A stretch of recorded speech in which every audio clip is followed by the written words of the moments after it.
Саламатсыздарбы. Эмесе Геошондо программасы. Ковид орусы жұққан адамдардың саны Қырғызстанда 500-ге жақындап баратат. Мақтыға жараша жаңы өлгендер жоқ. Мұндан бір апта мұрдағыда еле алар 5-ө. Бірақ вирус жұққандардың içinde медиктердің саны көбейюді 24%. Демейді алардың үліші 20%-ның тегерегінде болады. Мектеп мұғалімдері мен оқушылары болса дистанттық оқуға көнüydü. Айрым үйлерді телевизор же интернет жоқ деп мұрдасынға алынған. Бірақ мұна Евробиримдікке кірген Португалияның 200 000 мектеп оқушысының үйлесінде компьютер же интернет байланыш жоқ болып шықты. Анкенмен өлкө бийлиги почтаны катуу иштетип, мектептен берилген тапшырмалар кагаз түрүндө почта аркылуу окуучуларга жеткирилип, алардын жооптору кайра мектептерге алып келине баштады. Европа мамлекеттеринен биринчи болуп Дания бала бакчалары менен мектептерин кайра ачты. Эң көп жапа чеккен Италия менен Испанияда болсо, айрым дүкөндөр ачылып, курулуш жана кээ бир заводдор ишке кире баштады.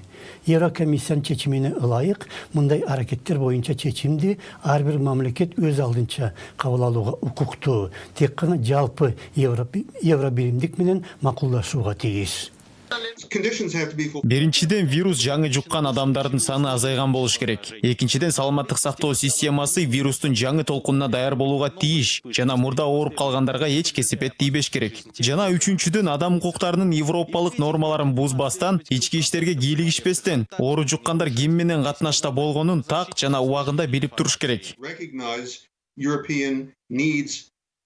Ооруга чалдыккан адамдардын башкалар менен болгон катнашын билип туруу үчүн Еврокомиссия аны смартфондор аркылуу аныктоону сунуштады. Бирок ага бир топ депутат жана адам укуктарын коргоочулар каршы чыкты. Анткени аны адамдын ички турмушуна кийлигишүү деп эсептесе болот.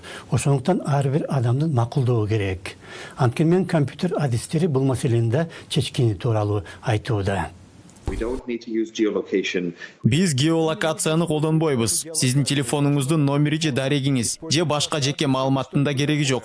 Биз жөн гана сиздин башкаларга карата кайда экениңизди табабыз жана башка адамдарга канчалык жакындаганыңызды аныктайбыз. Нары бери канчалык көп басып чыкканыңызды, канчалык алыска барганыңызды гана билебиз. Бизге ошол эле жетиштүү. Негизги маселе адамдын жеке турмушуна кийлигишпестен пандемияны көзөмөлдөсө болот. Америкалық Fox News телеканалы болсо, коронавирусту жуктуруп алган алгачкы адам Кытайдын Ухань шаарындагы вирус изилдөө лабораториясынын кызматкери болгон деп кечээ күнү айтып чыкты.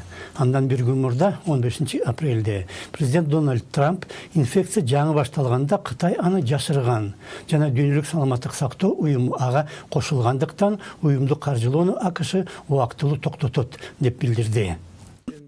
Башында Кытайдын айрым аймактарынан, андан соң жалпы бул өлкөдөн Америка Кошмо Штаттарына келген авиакаттамдарды мен токтотоюн дегенде, Дүйнөлүк саламаттык сактоо уюму бизди, өзгөчө мени катуу жана орой сынга алган. Алар абдан көп жана чоң ката кетиришти. Биздин айтканды укпай, Кытайдын аракеттерин колдоого алып, инфекция чыкканда коркунуч өтө деле жок деп туруп алышты. АКШда азыр вирус жуккандардын саны 670 000ден ашык. Ковидтен каза тапкандардын саны болсо эң көп 33 000ден ашык. Анткени менен президент Трамп мындан ары оору басаңдайт жана америкалык экономика кайрадан калыбына келе баштайт деп жарыялады. Швецияда болсо айрым компаниялар өз кызматкерлерин эс алууга чыгарганы менен алар ооруканалар менен карылар үйлөрүндө эмгектене баштады. Биздин Стокгольм шаарында жана анын чет жакаларында жумушчулар аябай керек. Өзгөчө карыган жана оорулуу адамдарга жардам бере ала тургандар. Андай жардам кары картаңдарга сөзсүз керек. Ридебек Медайымын пикиринде Швециянын мисалын башкалар да пайдаланса, кризис бир кыйла жумшарат. Швеция көп нерседен дүйнөгө үлгү болууда. Ошондо саламатта калыңыздар.